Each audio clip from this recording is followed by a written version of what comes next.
What are the effects of eutrophication? Have you ever wondered how human activities can drastically change our oceans?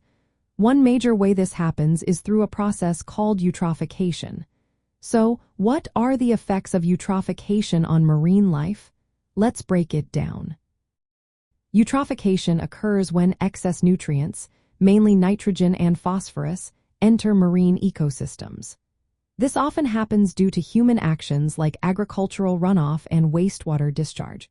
When these nutrients flood into the water, they trigger rapid growth of algae and phytoplankton, leading to what we call algal blooms.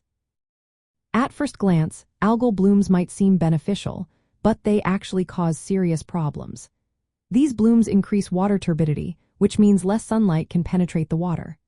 This shading effect can inhibit the growth of submerged aquatic plants, such as seagrasses. Seagrasses are essential habitats and food sources for many marine animals.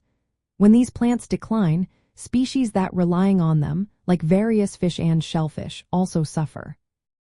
This shift can lead to a change in the types of species that thrive in the area, often favoring those that can tolerate poor conditions. As the algae die and decompose, they consume a lot of dissolved oxygen in the water. This leads to a condition known as hypoxia, or low oxygen levels. Many fish and crustaceans need high oxygen levels to survive, and hypoxia can result in massive fish kills and the death of other marine animals. This situation can also release more phosphorus from sediments, further fueling harmful cyanobacterial blooms. Some of these cyanobacteria produce toxins that can be lethal to birds and marine animals, adding another layer of danger to marine biodiversity. High nutrient levels can also directly harm seagrasses. Excessive ammonium can be toxic to them, while nitrate can inhibit their growth. However, the most damaging effect on seagrasses is the indirect impact caused by algal overgrowth blocking sunlight.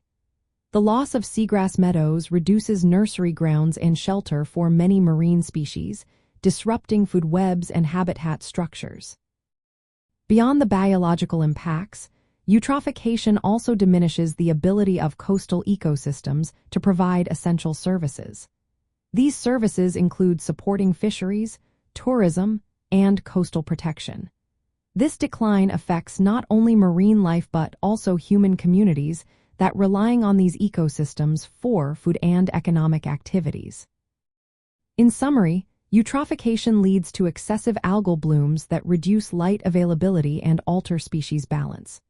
It causes oxygen depletion, resulting in fish kills and the death of oxygen-dependent marine animals.